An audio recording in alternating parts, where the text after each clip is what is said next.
Capítulo 25. Sir Robert avanzó agachado mientras se llevaba una mano al vientre para evitar un nuevo sangrado bajo las vendas. Habiendo abandonado los caballos tras vadear los pantanos, su avanzadilla, seguida del resto de los hombres, fue ascendiendo hacia el noroeste por un abrupto terreno elevado siguiendo sus indicaciones. En la zona más alta y ya libre de los humedales, el centinela al que había ordenado trepar a uno de los árboles instantes antes había oteado movimiento y el fulgor de varias hogueras. Antes de llegar, Robert levantó el puño, señal que indicó el alto a las tropas, y giró el rostro para localizar a sus hombres de confianza, a aquellos a los que había colocado al mando de varios grupos.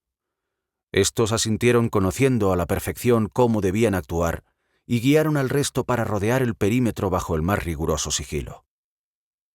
Mientras tomaban posiciones, no pudo reprimir algún que otro escalofrío al oír el desagradable gorjeo de las brujas. Aquel canto gutural y repetitivo que las viejas emitían se mezclaba con los llantos y gritos desconsolados de los niños, que mantenían fuertemente atados en pequeños grupos y bajo constante vigilancia. Vio que uno de sus alféreces le hacía señas para que pusiera su atención en las fogatas. Todas, sin excepción, eran alimentadas con esmero por varias brujas, que añadían troncos a discreción según fuera necesario para mantener las llamas vivas y en incesante bailoteo. Una de ellas, la más cercana a su posición, se apartó un momento del cuidado del fuego y comenzó a laborar junto a él. Levantó primero una especie de triángulo metálico a un lado, para justo después sujetar en el vórtice de éste un listón largo y grueso que dejó caer hacia el otro extremo de la fogata, pasándolo por encima de las llamas. Una vez hecho esto, rodeó la lumbre y se encargó de realizar el mismo movimiento para colocar el barrote en una perfecta horizontal sobre ella.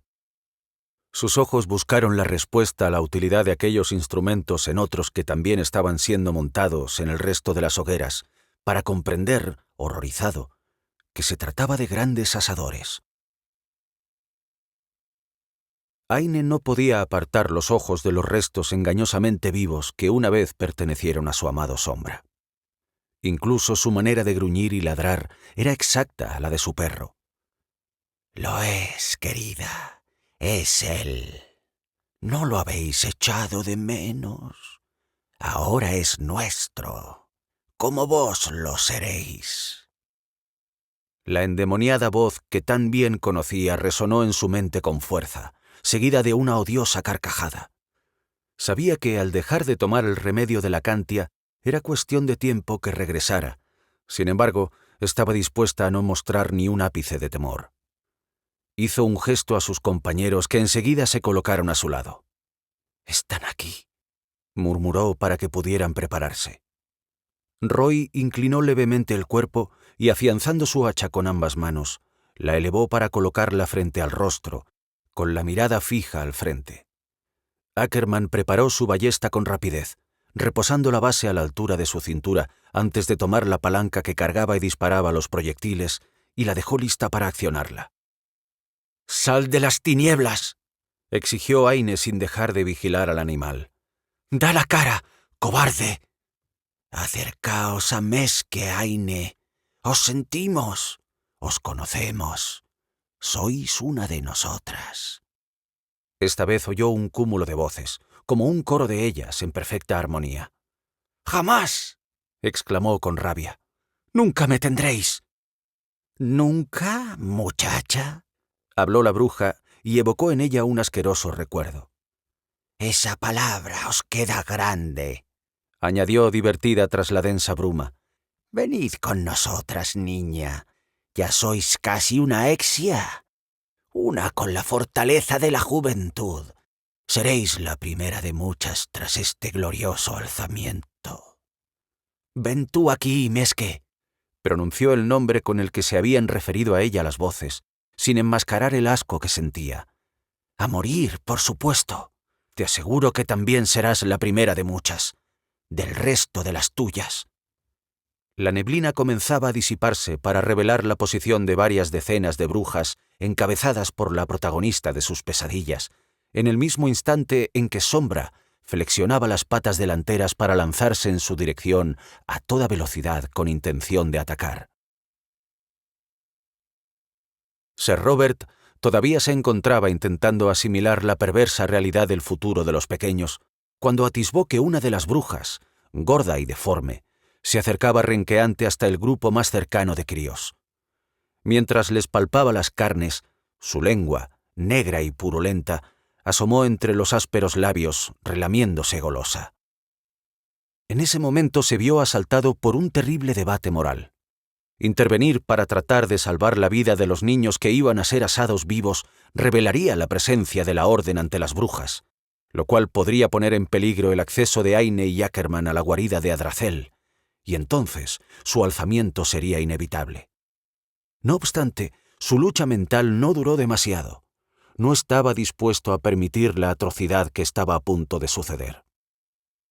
Los gritos de espanto surgidos de las gargantas infantiles amortiguaron el sonido de las flechas al ser dispuestas sobre los arcos, en el momento en que Robert dio la señal al grupo de arqueros de élite de su destacamento. Apenas 2 segundos después, decenas de flechas encendidas atravesaron el aire, iluminando la oscuridad a su paso, hasta hacer blanco en muchos de aquellos engendros del diablo encargados de la vigilancia de los niños. Las brujas, entre gritos de dolor, comenzaron a arder y a correr en todas direcciones como gallinas sin cabeza. ¡Adelante!, gritó para dar paso al escuadrón de infantería. ¡Que no quede ni una sola de esas bestias con vida! ¡Sacrificio! ¡Honor supremo!, gritó simultáneamente toda su tropa, alzando las espadas en cuyas empuñaduras se insertaban los medallones con el emblema de la mira, al tiempo que sentía como el lema de la orden les infundía la firmeza y el coraje que serían necesarios en la batalla. Los lanceros fueron los primeros en salir de la fronda para atacar, seguidos del resto de los soldados, armados con mazas y espadas y parapetados tras sendos escudos. Mientras los primeros usaban las largas picas para combatir a las brujas y alejarlas de los pequeños, los segundos se dirigieron raudos a rescatar a los niños y ponerlos a salvo antes de apoyar a sus compañeros. Aunque era evidente que se encontraban en inferioridad numérica, Robert contaba con que el ataque sorpresa les proporcionaría una ventaja formidable. Y su suposición se vio confirmada cuando las armas comenzaron a impartir justicia mandoble tras mandoble, golpe tras golpe. ¡Cuidado! ¡Intentan reagruparse!, advirtió uno de sus alféreces mientras él mismo desenterraba su espada del pecho de una de aquellas arpías. Levantó la vista y observó cómo varias de ellas iniciaban el cántico que les otorgaba poder, quebrantando las normas de la madre natura. Pronto comenzaron a surgir raíces de la tierra que rodearon a varios soldados para impedirles atacar inmovilizándolos. «¡Vosotros!», llamó a un grupo de infantería. «Descended la loma, coged a los ya liberados y sacad a cuantos podáis de aquí». De un fuerte espadazo cortó una raíz que pretendía enredarse en su pierna y corrió en busca de los arqueros. «¡Apunten!», ordenó al llegar junto a ellos, mientras continuaba la marcha en dirección a las brujas espada en ristre. «¡Disparad!». Otra andanada de flechas con punta llameante encendió de nuevo la noche por un momento. Aine se preparó para recibir a aquel monstruo negro que pretendía ser su querido animal. Separó las piernas y unió ambas manos sobre la empuñadura antes de cruzar su espada por delante del cuerpo, sin dejar de mirar cómo las patas de sombra acortaban el terreno que los separaba a toda velocidad. Apretó los puños y la mandíbula al ver que el siguiente movimiento del perro sería el salto. Centró la atención en sus fauces abiertas y, con toda la fuerza que pudo reunir, realizó una potente finta que rebanó el cuello del engendro, al tiempo que sentía como su propio corazón se hacía añicos. «Adiós, amigo mío. Descansa en paz», murmuró acongojada y rehuyó la mirada para no caer en el error de contemplar sus restos y dejarse llevar por el dolor. A su lado, Ackerman disparaba la ballesta una y otra vez, realizando un movimiento horizontal frente a las malditas arpías, pero no pudo evitar que varias de ellas rodearan a Roy. Aine se unió a él espalda contra espalda para repelerlas. Pronto la hoja de su arma comenzó a teñirse de la negra y espesa sangre de las brujas. Pero parecía no bastar, pues cuando una caía, 2 de ellas tomaban su puesto. «Son demasiadas», oyó decir a Roy mientras echaba un vistazo a Ackerman, que se apuraba en recargar su arma con las flechas impregnadas de su propia sangre. Cada vez que uno de aquellos flechines se hundía en la rancia carne de los monstruos, estos lanzaban un agudo y genuino grito de agónico sufrimiento. Tal como había asegurado, las quemaba, y aunque trataban de extraerlas, el daño infligido parecía no tener fin. Sin embargo, aquel tormento no terminaba con sus execrables vidas a menos que acertara en algún punto vital. «¡Aguantad!», masculló Aine entre dientes a la vez que, de un nuevo cintarazo, conseguía abrir el vientre a otra. La blancura de la niebla se tornó de negro profundo a medida que más brujas iban llegando, y el círculo en el que los habían encerrado comenzaba a estrecharse. Allá donde mirasen solo encontraban cabellos grises, harapos y rostros de piel cetrina y añeja con un único objetivo: condenar el destino de cualquiera que tratara de impedir la vuelta de Adracel. «Aine, antes de que muera quiero que sepas que...» «¡Maldita sea, Roy!», exclamó. «¡No vamos a morir!» «Aine», oyó a Ackerman. «Basta. He venido a por mi hermano y pienso luchar hasta el final. ¿Me habéis oído?». En ese momento el cielo se iluminó con un millar de flechas encendidas que empezaron a caer sobre ellos. «¡A cubierto!», gritó alguien a su espalda al tiempo que algunas brujas se disgregaban y sentía que los brazos de Roy le rodeaban el cuerpo para intentar protegerla con el suyo. Cuando pudo recuperar la movilidad, se encontró con un numeroso grupo de hombres, entre los que se encontraba el buhonero otiriano, que, armados hasta los dientes, hacían frente al enemigo. «Yurgo», murmuró Ackerman. Con renovadas esperanzas, Aine avanzó un paso con la espada en alto. Luego soltó un tremendo rugido y empezó a atacar a cada una de aquellas manchas negras que se interponían entre ella y su objetivo. Movió la hoja de derecha a izquierda y de arriba a abajo, con toda la potencia que le otorgaba estar al borde del precipicio, en aquella linde que la separaba de la humanidad. Ellas la habían convertido en una bestia letal, y aunque era posible que terminara por sucumbir, aprovecharía ese instante de lucidez que aún le pertenecía, para que sufrieran y pagaran la afrenta. Rebanó brazos, cuellos y todo miembro o carne que el filo de su espada encontró a su paso, hasta que sintió que le faltaba el aliento. De pronto, Meske se materializó frente a ella. Volvió a presentarse el mismo macabro rostro de sienes hundidas, prominente nariz y labios retraídos. La vieja clavó los baldíos ojos en los suyos, mientras sus acólitas continuaban emitiendo ese espeluznante sonido desde el fondo de sus gargantas, a la vez que se enfrentaban a la fuerza otiriana. Aine no se amilanó. Sostuvo la mirada de su antagonista con determinación y apretando con fuerza la empuñadura de su arma. «Solo nos sería necesario mantener a los hombres ocupados y esperar, querida niña. Pero no tenemos toda la noche para que se obre el cambio y seas una de las nuestras, ¿verdad?», dijo acompañando la advertencia con una horripilante sonrisa, mientras clavaba la mirada en su vientre antes de pronunciar de nuevo el mismo arcano conjuro con el que la había vinculado a las Exias. Aine sintió cómo la herida de su abdomen volvía a abrirse y a arder, en tanto todo su ser se rebelaba contra ella misma. Notó como una nueva conciencia más grande y que no era la suya, empujaba a la propia hacia un rincón pequeño y oscuro, invadiendo sus pensamientos. «Mi herida no impedirá que te mate», masculló apretando los dientes, «tal como te prometí». «Pues esperamos que esta vez pongáis más empeño que la tarde en que nos llevamos a vuestro hermano». La cólera reforzó su intención de luchar interiormente contra aquel sentimiento que la urgía a dejarse llevar, a olvidarse de su identidad, a cambiar o quizá trascender a otro estado que no deseaba. Rugió de furia y se lanzó hacia la bruja blandiendo la espada para tratar de alcanzarla. Pero sus brazos, ya agotados, jugaron en su contra y solo cortaron el aire donde antes había estado el cuerpo de la vieja.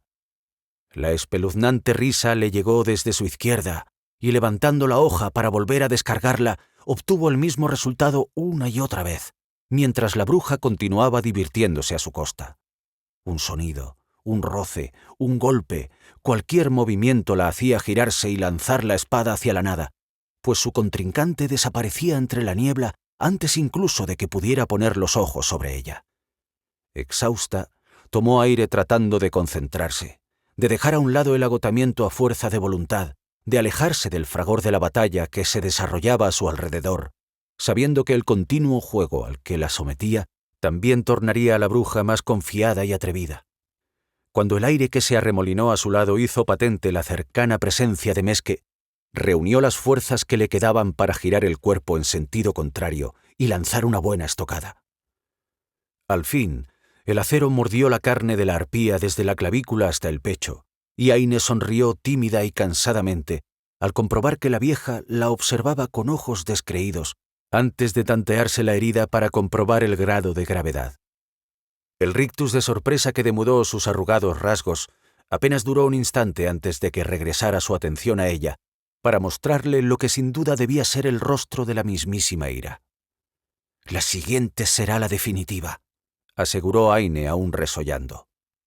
Mesque ya no reía, pero alzó la voz para emitir uno de aquellos asquerosos gorjeos antes de lanzarse a una velocidad endiablada contra Aine, empujándola hacia atrás al impactar contra ella.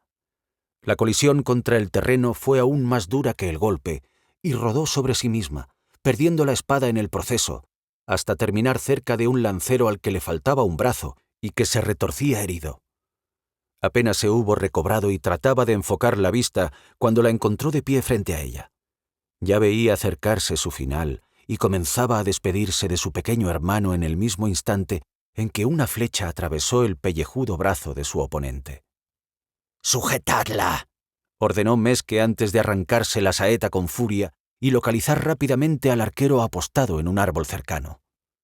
Aine no supo a quién lanzaba dicha orden hasta que el lancero herido por las brujas, con la mente manipulada por la ponzoña, la asió con fuerza, cumpliendo así a la perfección la demanda, a pesar de desangrarse más aprisa con cada movimiento. Trató de resistirse y bregó cuanto pudo para evitar que la inmovilizara, lo cual no fue una hazaña fácil a pesar de la gravedad de la herida de su contrincante. Vio a Mesque saltar y trepar al árbol como un animal, asiéndose al tronco usando sus afiladas garras antes de tomar impulso para volver a saltar, hasta caer sobre el pobre arquero al que retorció el cuello y cuyo cuerpo, ya sin vida, cayó desplomado al suelo desde las alturas. Todavía peleando con el hombre que trataba de mantenerla tumbada, Aine notó bajo ella la dureza de una de las picas, y aprovechando que el lancero se debilitaba con cada nuevo reguero de sangre que emergía del muñón abierto, escamoteó un brazo y logró colarlo bajo su propio cuerpo, para asirla antes de buscar la mirada de Mesque. Necesitaba anticiparse a su siguiente movimiento. Sin embargo, advirtió la duda en ella. ¿Acaso ya había saciado su necesidad de muerte y se limitaría a esperar, tal como había dicho? No, se dijo, no iba a permitirlo. Si no conseguía rescatar a Bryce, la muerte sería mejor que caer bajo el yugo de aquellos engendros. «¿Acaso crees que serás alguien para tu reina?», llamó su atención a gritos. «Eres una don nadie», la insultó. «Un simple parásito. Ten la completa seguridad de que cuando sea yo quien sirva a Adrazel, tú serás relegada al olvido». «Hexa no os tendrá en tan alta consideración», respondió ella burlona, pero con cierta vacilación en su voz. «Eres una ilusa, Mesque, un simple fantoche incapaz de pensar más allá. ¿Te has preguntado por qué me ha mantenido con vida todo este tiempo? Tú misma lo dijiste antes. Seré una exia con la fortaleza de la juventud, y cuando ese momento llegue, te aplastaré como a un mísero gusano». Comprobó que sus palabras habían hecho mella en la bruja cuando vio la determinación y la sentencia de muerte aparecer en sus ojos justo antes de saltar hacia ella desde la rama en la que estaba encaramada. El espeluznante grito que la bruja dejó escapar de su añeja garganta sirvió a Aine para calcular su cercanía y con un fuerte empellón apartó el cuerpo del hombre al tiempo que ladeaba el suyo para liberar la lanza. Tras alzarla, la asentó firmemente con ambas manos en la tierra húmeda junto a su costado. Aine pudo percibir claramente la expresión de sorpresa con la que Mesque encontró la muerte. Ensartada, su cuerpo resbaló por la pica mientras balbuceaba entre borbotones de sangre densa y negruzca, hasta que su rostro quedó a escasos centímetros del suyo. ¡Vamos! ¡Sin tregua!, gritó Sir Robert mientras trataba de avanzar con los hombres que quedaban en pie. ¡Adelante! Aunque gracias a los arqueros habían conseguido ganar algo de terreno, no podía negar que también entre sus propias filas comenzaba a crecer la incertidumbre y el desasosiego, debido a las numerosas bajas. Él, más que nadie, sentía profundamente la pérdida de aquellas almas, y trató de que el pesar no profundizara en su corazón por el momento. Era primordial mantener la cabeza fría. Para mitigar la tortura, se recordó que habían caído en la más noble de las batallas en la que un caballero de la Orden de la Mira pudiera combatir, aunque posiblemente no fuera un consuelo para las familias que dejaban atrás. La reacción de las brujas frente al ataque no se hizo esperar, y pronto, como siguiendo una silenciosa orden que nadie más pudo escuchar, comenzaron muchas de ellas a cernirse sobre los soldados heridos para emponzoñarlos con su conjuro y ganar así elementos para sus filas, mientras que otras se abalanzaban sobre los niños para usarlos como escudos humanos. Muchos de ellos intentaban escapar, pero eran rápidamente reducidos por raíces que se enredaban en sus piernas y los arrastraban de nuevo hacia sus captoras. Las tropas de la Orden pronto se vieron sobrepasadas por las nuevas exigencias del combate, con el horror añadido de ver a muchos de sus compañeros volverse contra ellos bajo el influjo de sus terribles enemigas. Los alaridos de los heridos y demás terribles sonidos propios del fragor de la batalla se mezclaban con el desconsolado llanto de los niños en brazos de las brujas. ¡Malditas sean!, masculló Robert con amargo odio. Podía bregar contra la conciencia por las honorables muertes de sus hombres en la lucha, pero jamás podría sobrellevar que alguno de aquellos críos saliera siquiera herido. Sin embargo, ya tenía claro que esa batalla no la podía ganar.